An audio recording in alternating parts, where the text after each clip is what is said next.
Success is getting what you want. Significance is giving what you have.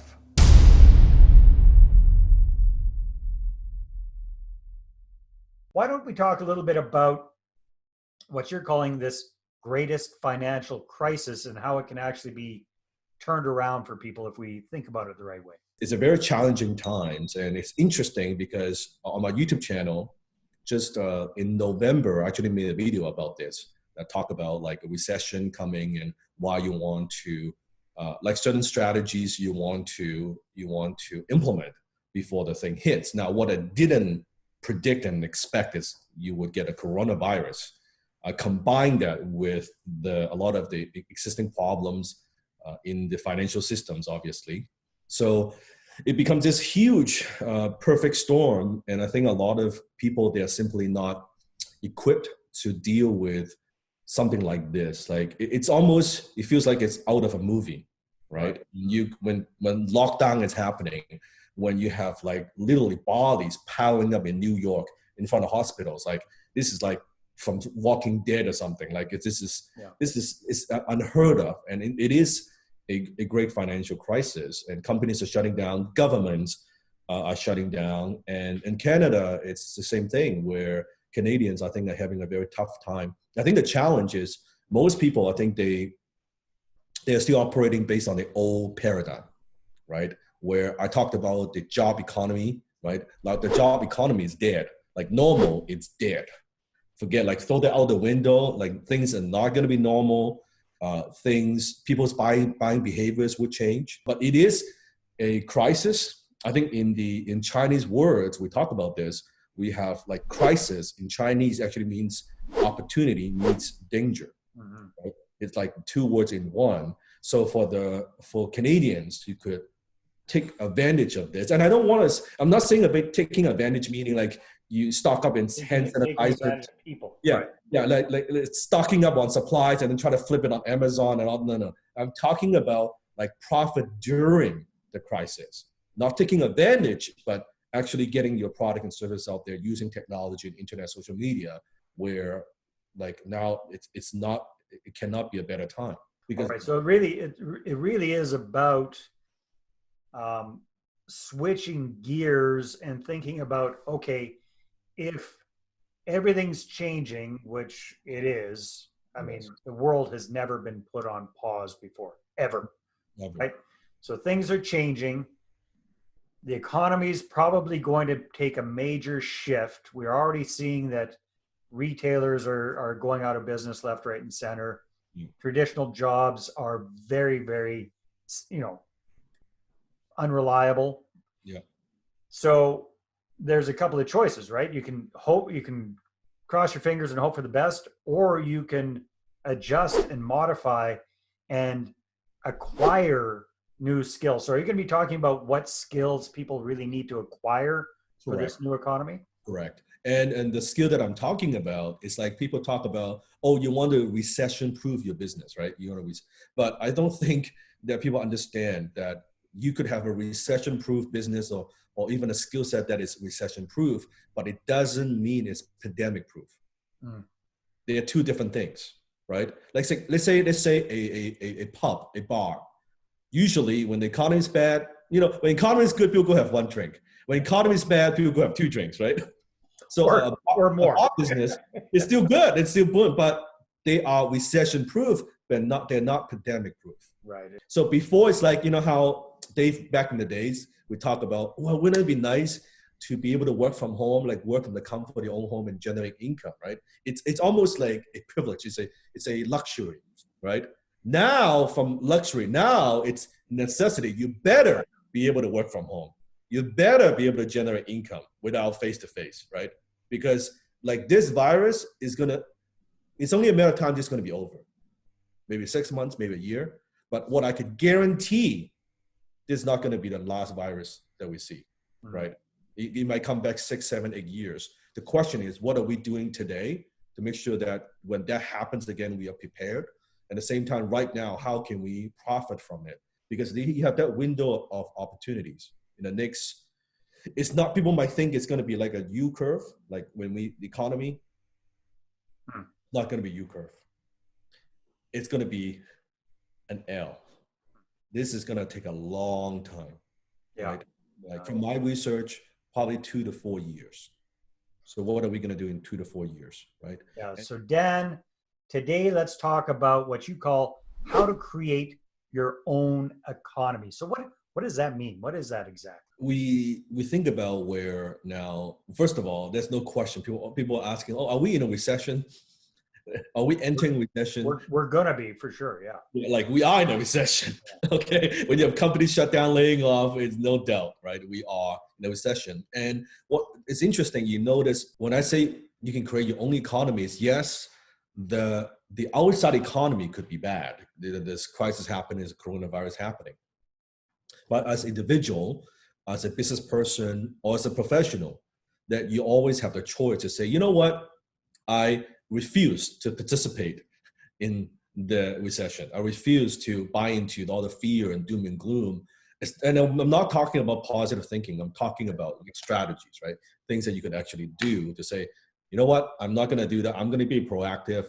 I'm going to restructure my business in a different way. We're transitioning from the job economy to the skill economy, right? Now, think about this, what happens. Just picture this in your mind. A lot of those businesses, they're going to be like, say, restaurants, retail, a lot of those businesses, it's not just temporarily shut down, they're gone. Like those companies, it's not like, okay, hey, now we're going to open up again. Like let's say in May, the Canadian government's like, okay, now we're back in business. We can open up, the shops again. But a lot of those businesses are already gone. They're out of business. Yeah. So they won't be hiring. Now, the question is this. If they won't be hiring, those jobs, will they still be available? Of No. course not. Now, if you, let's say, and most companies are out of business, but let's say knock on wood, right? You're one of the, let's imagine you're one of the few companies who survive, but you basically went through hell, right? As a business owner, you went through hell and you're still surviving. Do you think you're going to make some changes within your business? Are you going to still operate the same way, right? If let's say Dave, you've always used in the event business, right? And let's say you because of the coronavirus, let's say you had a couple your trade show business, you shut down a couple events, you can't do it, and you lost a lot of money.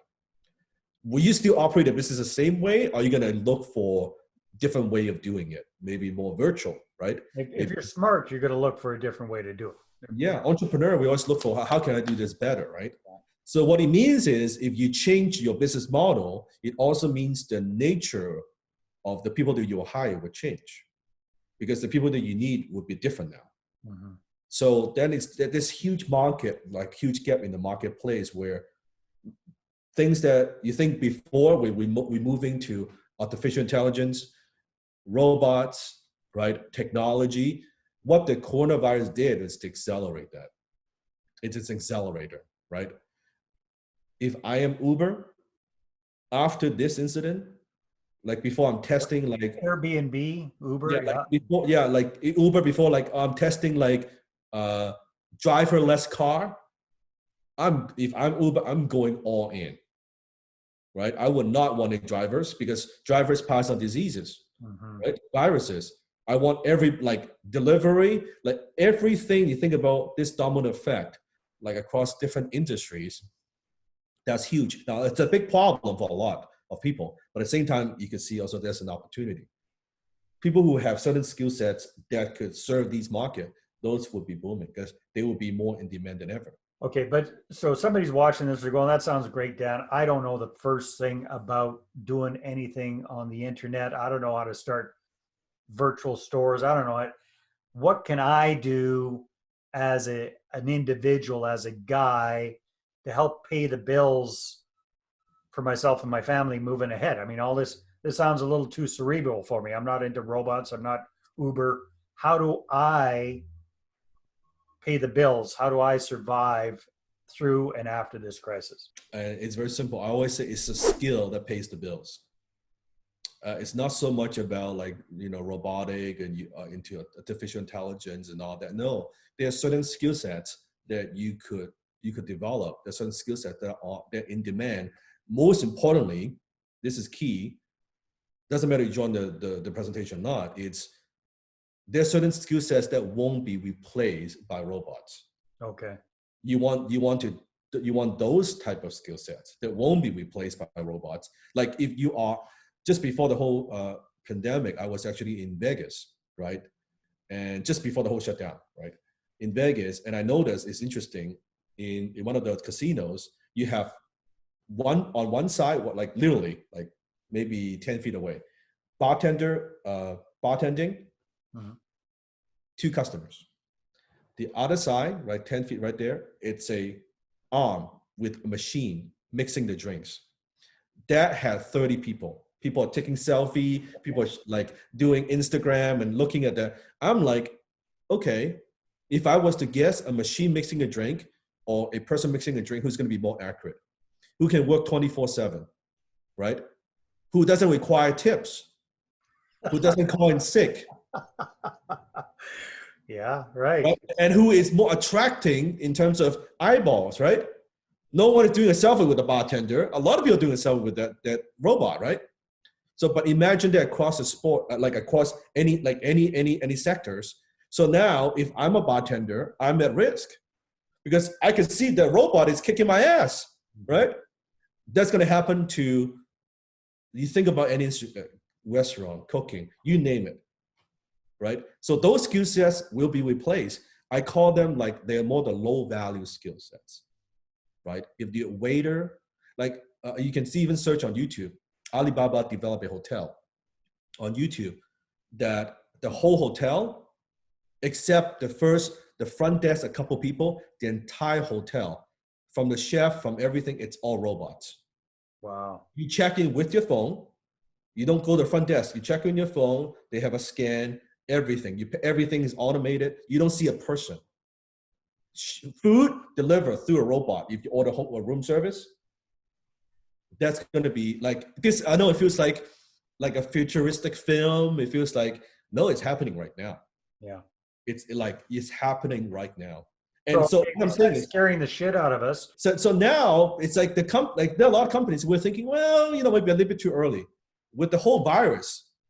Now they're much more motivated to actually know we got to move this. We got to put all our resources, if we survive, towards that, because we need robots that doesn't pass on diseases. We need robots that doesn't get sick. We need robots that doesn't need to wear a mask. We don't want that human like factors. Think about all the McDonald's, Tim Hortons. I guarantee you, this whole thing is over. They're thinking about automated drive-through, automated cashier, automated like the whole thing. They don't want people there. Mm-hmm. Because look at like when they shut down for a month in business, they're thinking, they don't want to see this happen again, right? Because the business is there, people still eat, people still Starbucks. Same.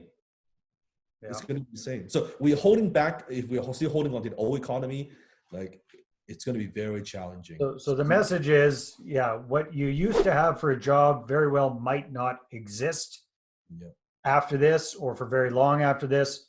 So it's time to start looking at what are the skills that can survive a pandemic and B, the economic fallout that's going to come from this pandemic.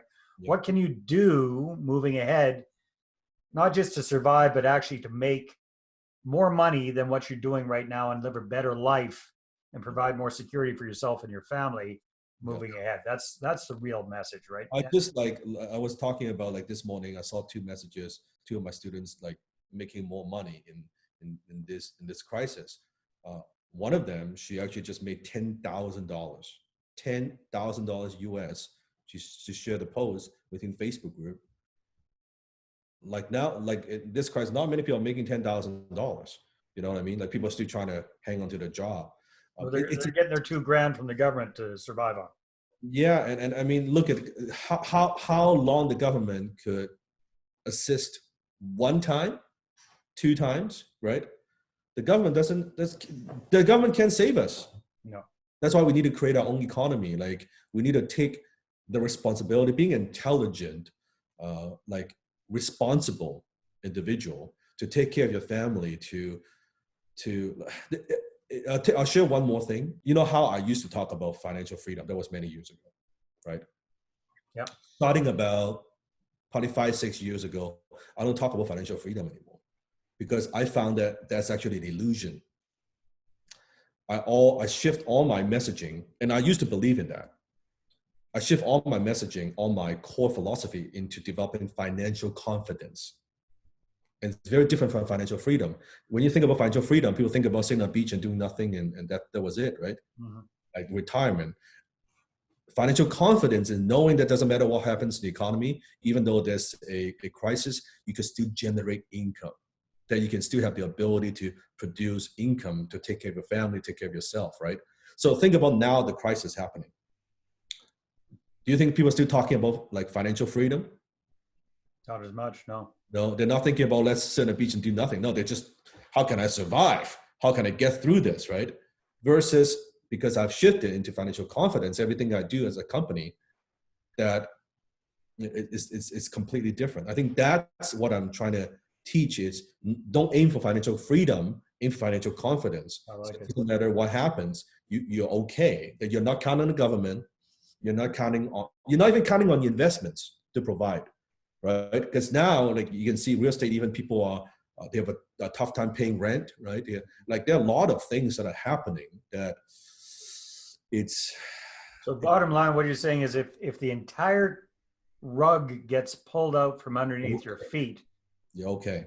job, investments, whatever, Yeah. you can pick yourself up, get back on the horse. You've got the financial confidence to know that you can feed your family no matter what happens.